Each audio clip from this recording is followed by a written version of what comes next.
करो आक्रमण लक्ष्मण। तुम्हारे आक्रमण करते ही ये वनवासी स्वयं ही अपनी पराजय स्वीकार कर लेगा। लक्ष्मण भैया कोई अनर्थ न कर बैठे, अन्यथा प्रभु बिना युद्ध किए ही परास्त हो जाएंगे। तुमने छल से भैया को घायल करने का दुस्साहस किया। आकाश में स्थित होकर मायावी अस्त्र का और लाभ नहीं उठाने देगा लक्ष्मण तुम्हें। अभी तुम्हारे रथ को चूर चूर करके तुम्हारे शीश को तुम्हारे धड़ से विलग कर दूंगा मैं। लक्ष्मण आवेश में आ गए।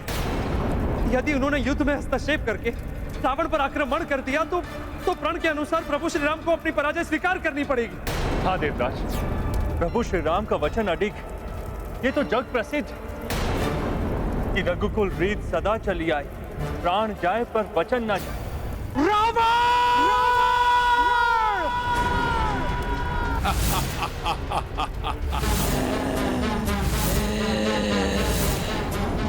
भ्रातृ प्रेम के कारण लक्ष्मण ने मेरा प्रण बुला दिया है क्या?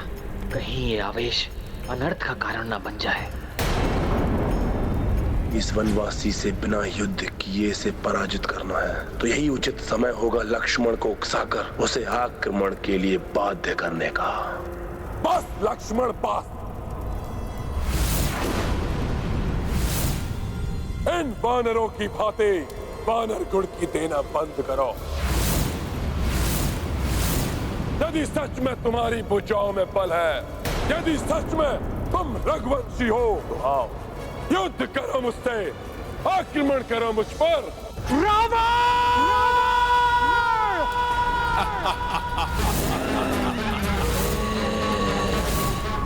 तुम चिल्लाने के अतिरिक्त और कुछ भी नहीं कर सकते। यदि तुम्हारी धमनियों में रघुवंशियों का रक्त प्रवाहित है तो आओ, दिखाओ लंकेश रावण को अपना बल। अन्यथा पूछ दुबकाए चुपचाप खड़े इन वानरों की भांति मूक दर्शक बने रहो। नहीं लक्ष्मण, नहीं। आओ, रघुवंशी ही तुम्हें यमलोक पहुंचाएंगे रावण। ये दुष्ट राक्षस बारंबार उकसा रहा है लक्ष्मण भैया को। मुझे ही कुछ करना होगा, अन्यथा अनर्थ हो जाएगा। मैं पीछे मुड़कर लक्ष्मण को देख भी नहीं सकता।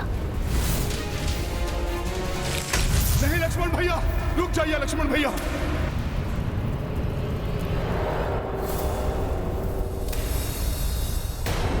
मेरे भैया राम पर प्रहार किया तुमने और ऊपर से रघुवंशी रक्त को चुनौती दे रहे हो। इसी क्षण तुम्हारा अंत करेगा ये लक्ष्मण। क्रोधावेश के कारण इनको रावण के अतिरिक्त और कोई दिखाई नहीं दे रहा है। अपने क्रोध पर नियंत्रण रखिए लक्ष्मण भैया। क्या हुआ वनवासी?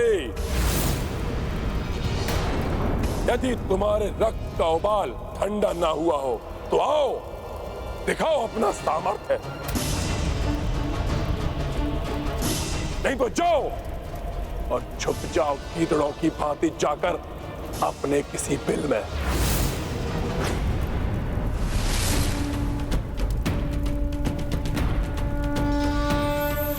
ये वानर पुनः आ गया। मेरा बना बनाया कार्य बिगाड़ देगा ये।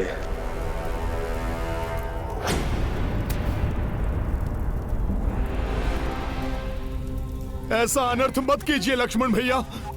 प्रभु श्री राम की सौगंध स्मरण कीजिए आप।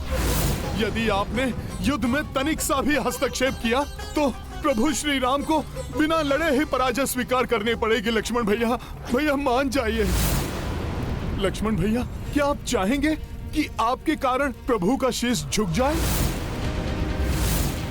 वो भी ऐसे अधर्म राक्षस के समीप? लक्ष्मण भैया मान जाइए, मान जाइए लक्ष्मण भैया, मान जाइए लक्ष्मण भैया, प्रभु के लिए मान जाइए।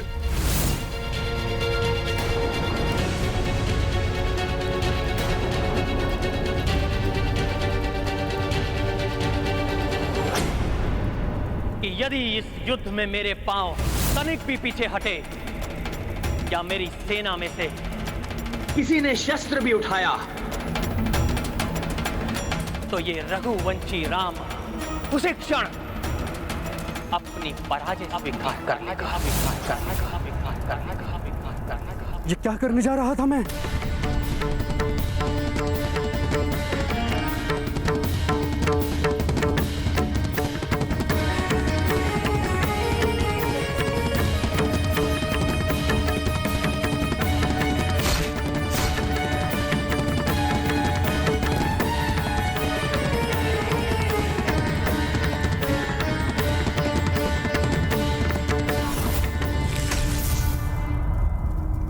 धन्यवाद हनुमान। भैया की सौगंध को तोड़ने के महापाप से तुमने मुझे बचा लिया, किंतु क्या करता, मेरे भैया राम को घायल किया तुमने।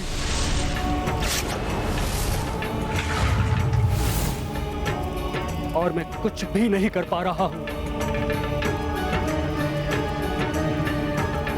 कैसी सौगंध में बांध दिया भैया ने मुझे।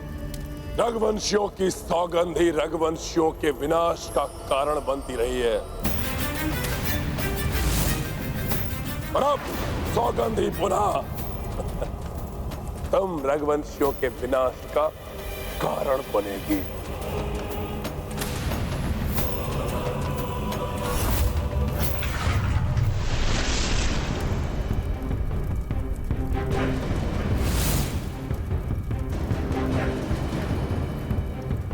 अभी तो मात्र आहत किया था इस वनवासी को, अब इसके अंग भंग करूंगा।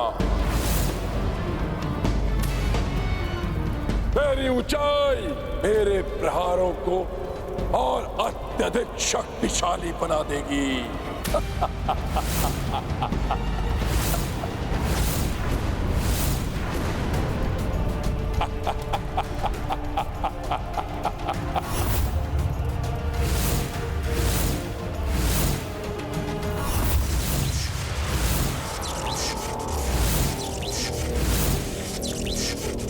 मेरे महाघातक दिव्यास्त्रों, आक्रमण करो इस वनवासी पर।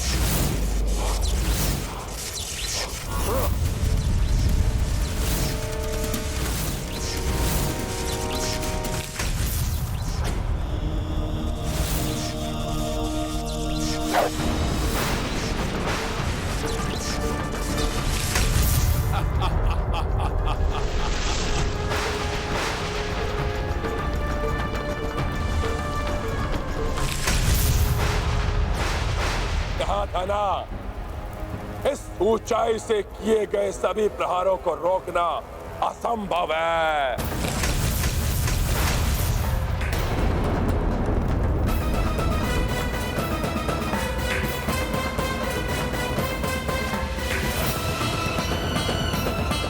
अब और अधिक घातक प्रयास करूंगा मैं।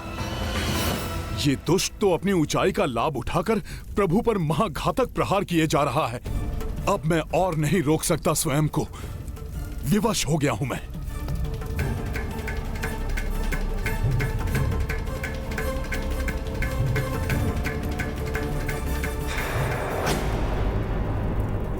हनुमान जी ऐसी कोई भूल नहीं कर सकते जिससे प्रभु को पराजय स्वीकार करनी पड़े। ये हनुमान क्यों आगे बढ़ने लगे? कहीं रावण के अनुचित मायावी युद्ध के कारण हनुमान का क्रोध तो जागृत नहीं हो गया? नहीं हनुमान, क्रोध में आकर कोई अनुचित हस्तक्षेप मत करना युद्ध में। लौट जाओ हनुमान, लौट जाओ।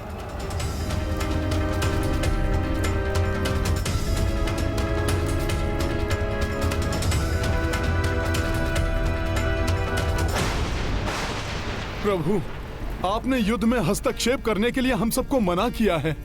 मैं युद्ध नहीं करूंगा, किंतु मैं आपका रथ तो बन ही सकता हूं ना प्रभु। प्रभु, मेरी इतनी विनती आपको स्वीकार करनी ही होगी।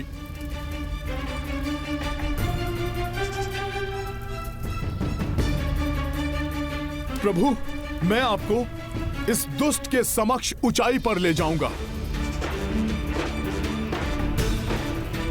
जिससे ये अधर्मी अपनी इस ऊंचाई का लाभ उठाकर धर्म को हानि न पहुंचा सके। प्रभु, तुम आश्वस्त हो हनुमान? ये एक बहुत बड़ा उत्तरदायित्व है। हाँ प्रभु, हाँ प्रभु, अपने सेवक को एक अवसर दीजिए प्रभु। स्मरण रहे हनुमान,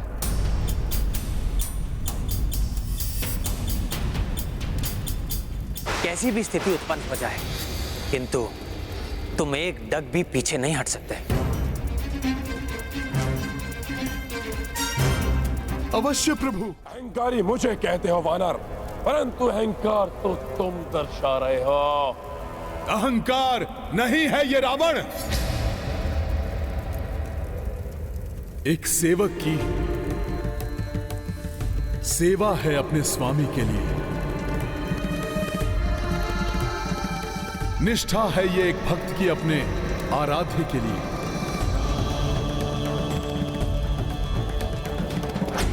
तुम जैसा दंभी इसे कभी नहीं समझ सकता। तो ठीक है, तुम मेरा दंभ देखो और मैं तुम्हारे भक्ति की शक्ति देखता हूं।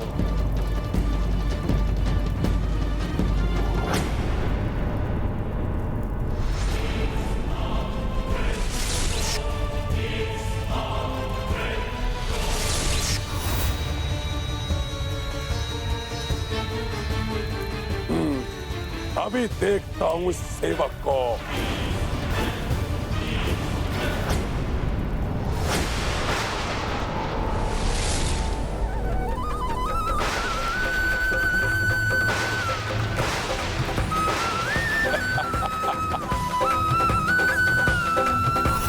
मंगलमूर्ति अंजनी नंदन जय हनुमान, जय श्री राम। आइए प्रभु।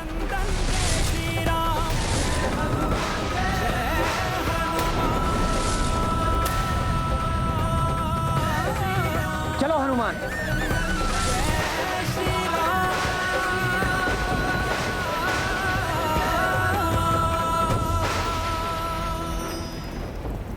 रावण रथ ऊंचाई पे भारी, संकट विकट मह अवध बिहारी।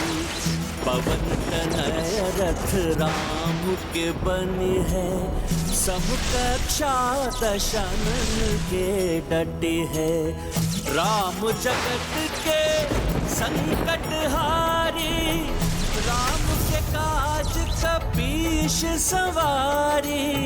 अटल अविचलित अचल अटेगा, कपि सम सेवक को तनिका। संकट मोचन महाबली हनुमान,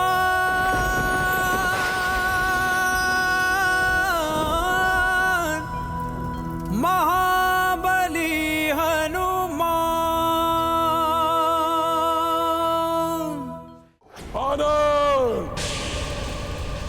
इस वनवासी को अपनी सेवाएं देकर तुमने सबसे बड़ी भूल की है। अब भुगतो इसका दंड।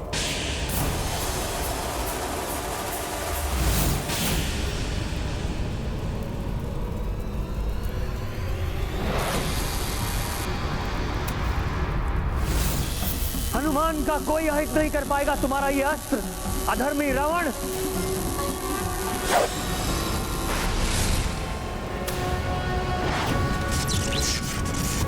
प्रभु के इस चक्रास्त्र को भी पूर्व की ही भांति माता तारा की डाकनियां लील जाएंगी।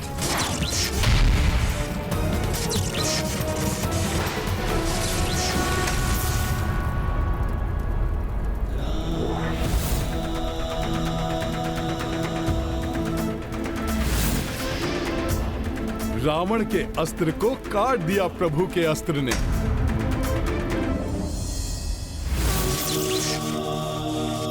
अब तुम्हें भी काट देगा मेरा ये चक्रास्त्र।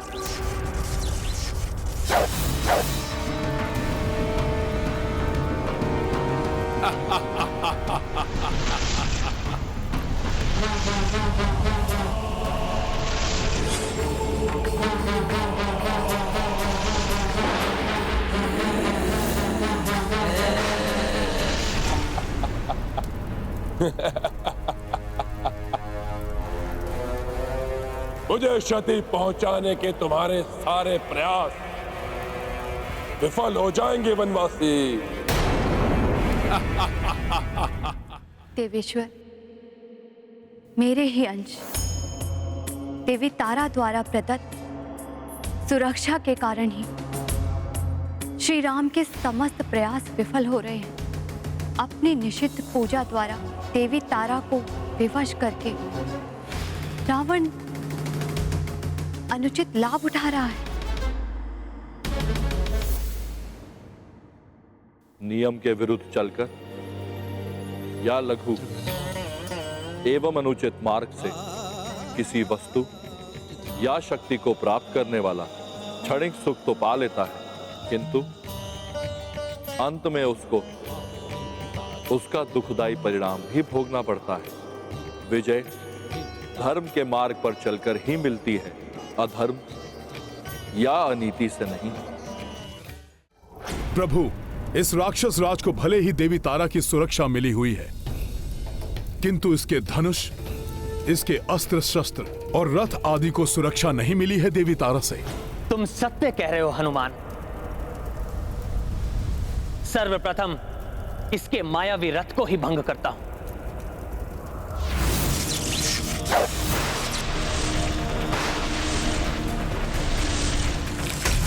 वनवासी!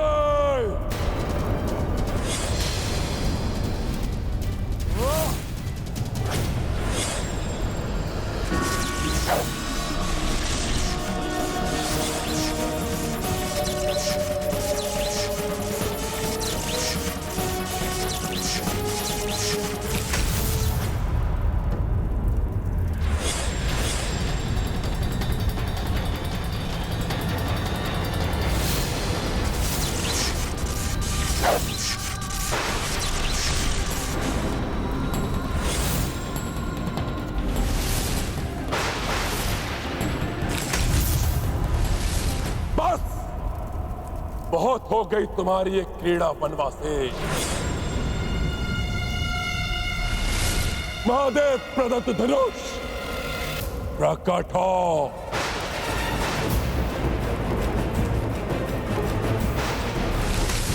मुझे तुम्हारी आवश्यकता है,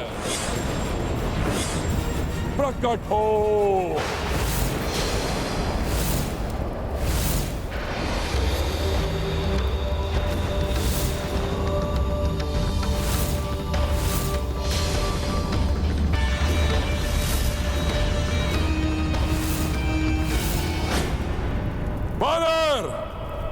तुमने इस वनवासी की सौगंध को अपने शीश पर लेकर बहुत बड़ा संकट मोल ले लिया है। अब पीछे न हटने का प्रण तुम्हारा है।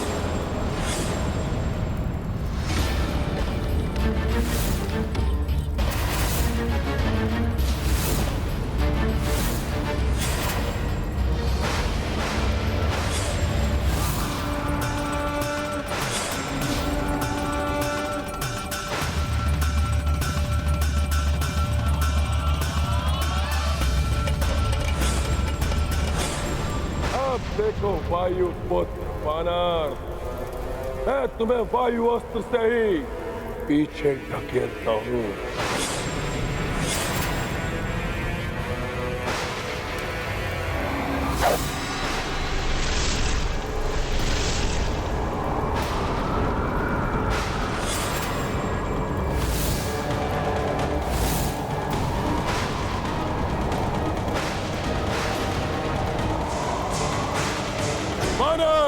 अब तो या तुम्हें पीछे हटना पड़ेगा, इस वायु के प्रभाव से तुम्हारा ये तुच्छ वनवासी प्रभु वायु के तीव्र वेग से उड़ जाएगा।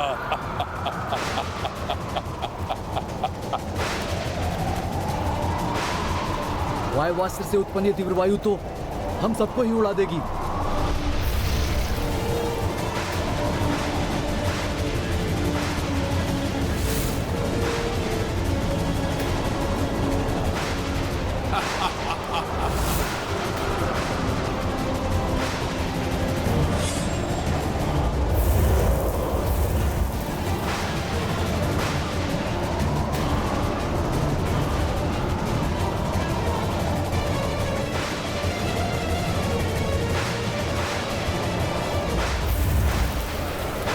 शत्रु के भयभीत करने पर भी जो नहीं घबराते और अडिग रहते वही वीर होते हैं।